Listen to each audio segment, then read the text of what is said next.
Hi guys! Today gagawa na naman tayo ng bagong unboxing and review. And small trivia, kami ng asawa ko, mahilig kami sa dried fruits and chips. Bumibili kami ng mga ganito, mixed fruits chips. Mukhang healthy pero obviously, syempre, hindi natin alam kung ano talaga yung mga nakalagay dito.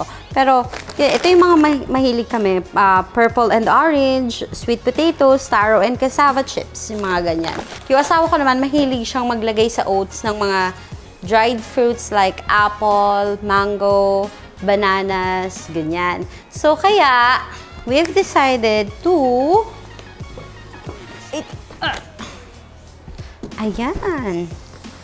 buy this.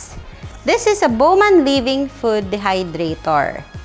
So, ay nito, meron siyang 8-liter capacity and up to 24 hours programmable countdown timer. So, pwede mo siyang iwan up ng 24 hours na nagda-dry lang siya, ganyan. And, using this, you can create a homemade snack for your whole family. O, diba? Ang saya. Hindi mo na kailangan bumili ng mga ganito. Kasi, with this, you can do everything na. Diba? It says here, it can do dried apples, banana chips, beef jerky, garden herbs, vegetable chips, and fruit roll-ups. Sabi din dito, nasa na yun? Ayan. It has 360-degree air and heat circulation, electronic temperature control, stainless steel heating element, and drawer-style mesh trays. Okay, so without further ado, gawin na natin. Buksan na natin to para mabilis na tayo, di ba? Let's do it. Ayan.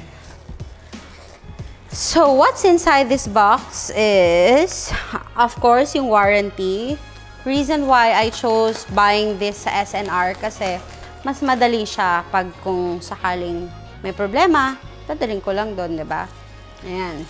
And of course, yung instructions manual niya.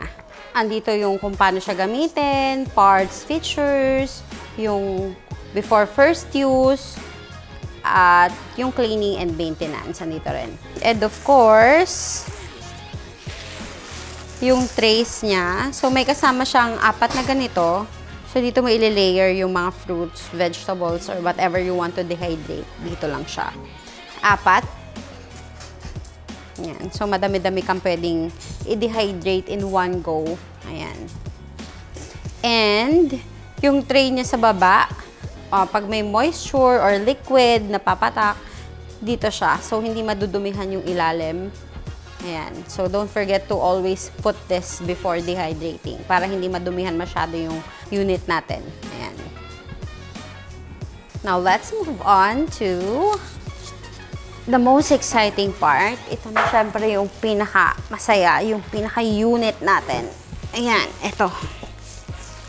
So, ito na yung last na laman ng box. Ayan. Okay. Sorry.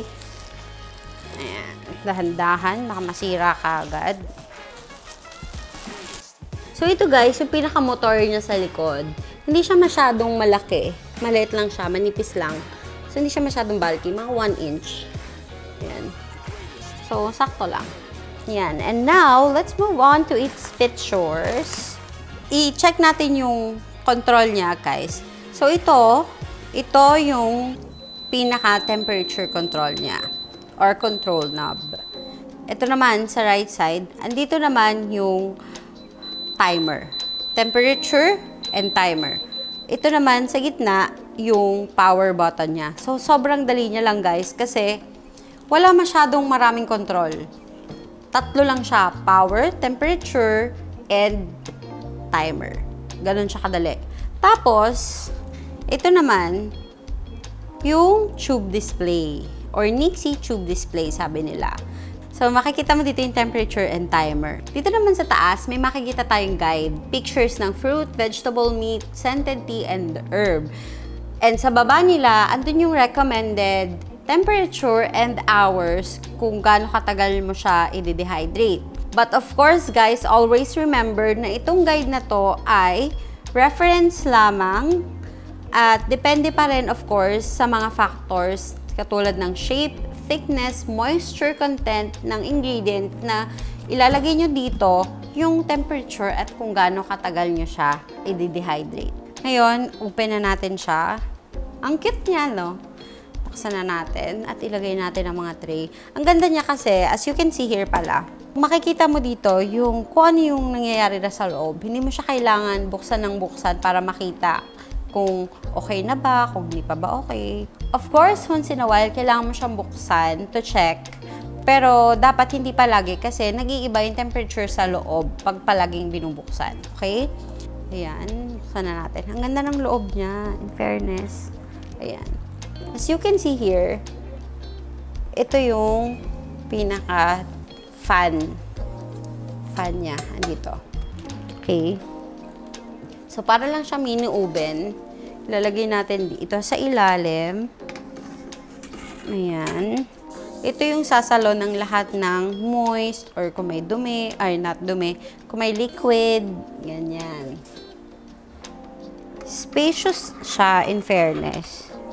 So, kasyang-kasya ang isda, kasyang-kasya ang meat, ang fruits. Mas maganda kung manipis lang para mas mabilis. Ayan. Taran! Ang ganda niya. O, diba? Kita niyo sa loob kung sakali. So, kahit na gaano ako ka-excited na gamitin tong ating dehydrator, kailangan natin sundin yung manual. Kasi sabi dito, sa before first use, remove all packaging from your dehydrator and its accessories. Clean all parts of the unit according to section on cleaning and maintenance. Rinse the trays with water and dry all parts.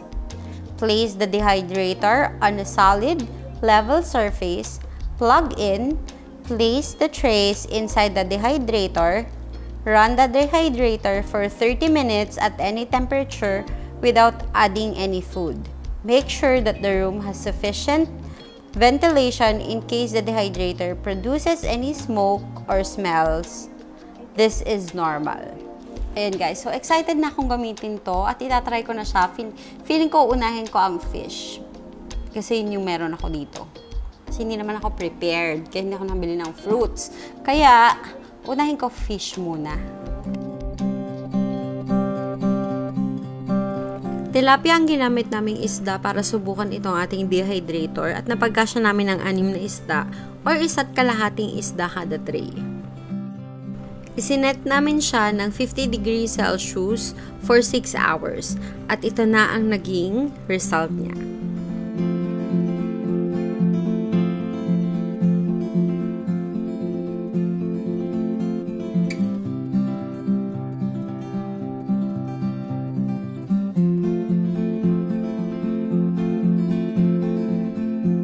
Sunod naman, nagtry ako ng fruits and vegetables katulad ng apple, potato, at mango. I just thinly sliced the apple, tapos nagtimpla ako ng honey and lemon mixture. Kinote ko lang yung apple, saka ko siya in-scattered sa tray, individually.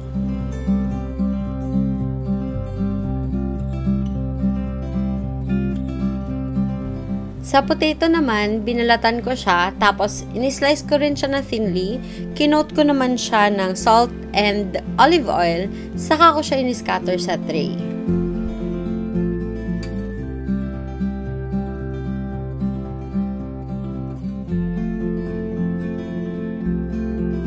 Sa mango naman, using yung 2 cheek ng mango, ni-slice ko siya doon thinly, tapos saka ko ginamitan ng kutsara para i-separate yung laman sa balat.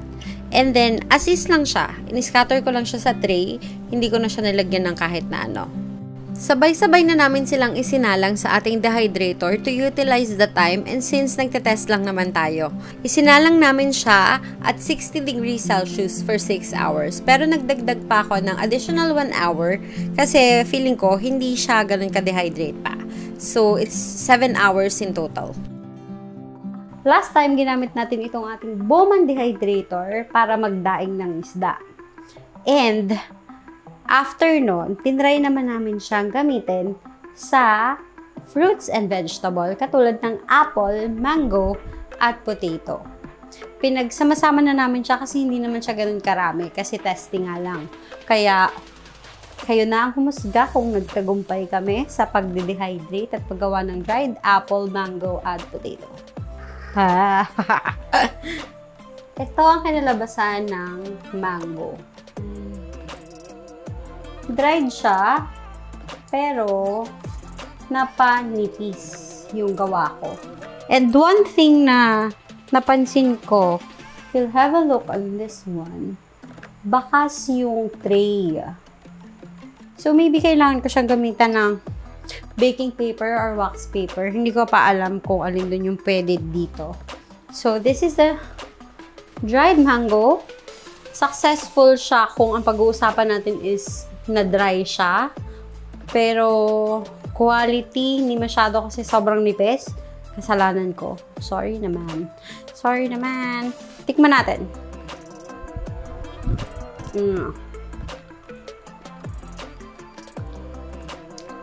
Mas lasang mangga. Masarap siya. Para siyang candy. Mango candy. Now, let's move on to our next one, which is apple! Ayan. Dry naman siya. Manipis siya. And what we did here is, dinip ko siya sa honey na may lemon. Tikman natin.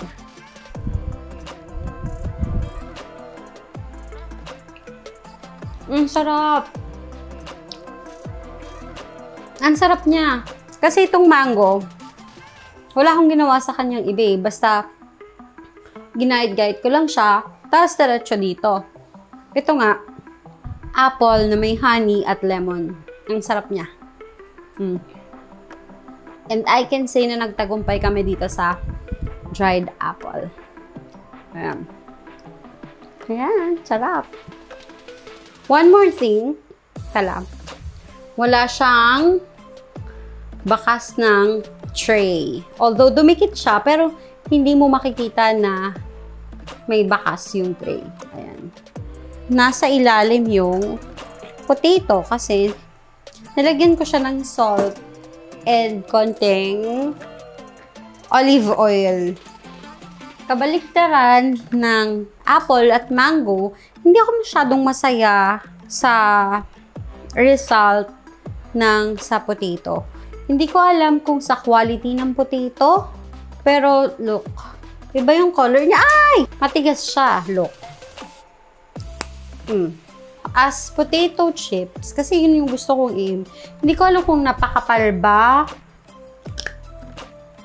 I'm gonna give it another try next time. So far, in conclusion, okay siya sa fruits. Okay siya sa fish. Sa potato, siguro okay din. Nagkataon lang na siguro yung quality ng potato or yung way ng paggawa ko is mali. Pero, na-dry naman siya. So, it did its job na i-dehydrate yung potato kasi lumutong siya. Not the way I want it lang. Pero, it's good. So, after testing this product, ang tanong, is it worth it? Worth it bang bumili ng Bowman Dehydrator? So, medyo 60-40 ako doon. 60 na okay, 40 na hindi. Kasi, okay, doon muna tayo sa 40. Bakit hindi? This costs 4,000 pesos. So, medyo pricey siya. Hindi siya ganun ka-practical. And, bago ka makakapag-dehydrate ng ganito kadami, it will take you 6 to 7 hours. 400 watts to. So, medyo malakas siya sa kuryente. Ayan. And worse, you can wait, who knows, 24 hours para makapag-dehydrate ng kung ano man ang gusto mong i-dehydrate. Okay. Bakit 60%? Dahil, yung asawa ko, mahilig siya sa fruits. Like, apple and mango. So, for example, in season, ang mango, so, pwede akong mag-dehydrate ng marami. At pwede akong mag-stock ng madaming mango para sa asawa ko. So, pag hindi na siya in season, which mahal ang mangga, at least, we still have dehydrated or dried mango to snack. Kasi, nag-dehydrate ako. ahead of time or nung in season pa siya. So, medyo makakatipid naman ako in that way. So guys, yun lang naman yung verdict ko for this Bowman Dehydrator. I'll see you on our next video. Sana nagustuhan nyo itong aming review dito sa Bowman Dehydrator. Now, it's time for you to like and subscribe. And don't forget to ring the bell button para ma-update ka sa susunod naming video.